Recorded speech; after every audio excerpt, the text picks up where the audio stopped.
আজকে কিছু হয় নাই, কিছু হয় নাই। বাচ্চাটার এই অবস্থা হলো কি?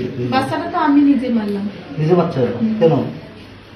ওই যে বাচ্চাটা হওয়ার পর হাতে আমি ভালো করে রান্না করি খাইতে পারি না, আর একটা মেয়ে আছে তাকেও সেবা যত্ন করতে পারি না, এইটাই সমস্যা। বাচ্চাটার জন্ম দিলেন কেন?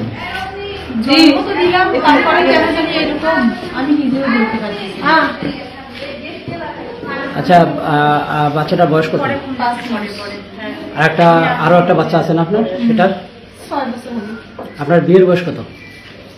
19 সালে 18 সালে বিয়ে হয়েছে, 8 বছর হয়েছে। আপনার নাম?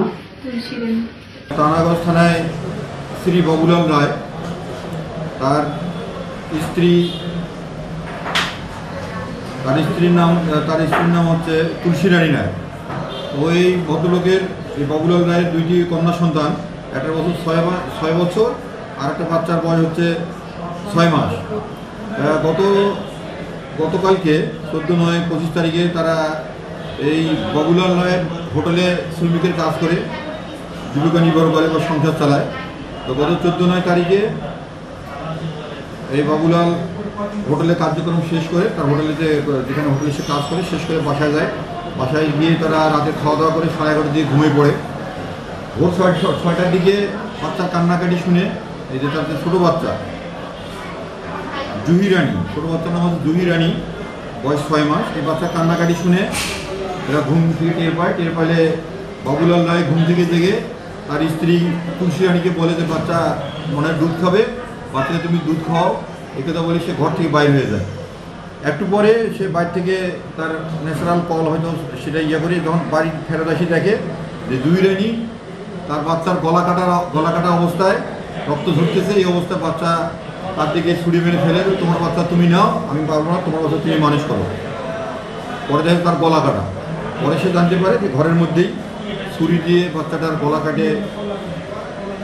কেটে রক্তাক্ত করে এবং বাইরে এসে তার স্বামীর দিকে, এই বাবুলালের দিকে, মামলার যে বাড়ি তার দিকে ছুড়ে দেয়। পরে এই রক্তক্ষরণের কারণে, যেহেতু ছোটো বাচ্চা, রক্তক্ষরণের কারণে বাচ্চাটা ঘটনাস্থলে মারা যায়। পরবর্তীতে পুলিশ, তারাগঞ্জ থানা পুলিশ সংবাদ পেয়ে ঘটনাস্থলে যায়। ঘটনাস্থলে গিয়ে বাচ্চার লাশের সুরজাল তৈরি করে ময়নাতদন্তের জন্য প্রেরণ করেন।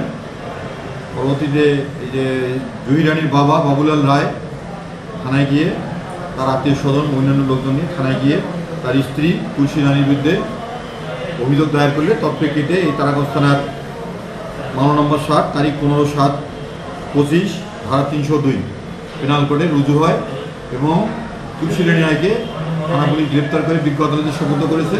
তার স্বীকারোক্তিমূলক জবানবন্দি রেকর্ড করার জন্য ম্যাজিস্ট্রেটের কাছে প্রেরণ করা হয়েছে। আমরা স্বীকারোক্তিমূলক জবানবন্দি পেলে আমরা আমাদের বিস্তারিত তথ্য জানাতে পারবো। এই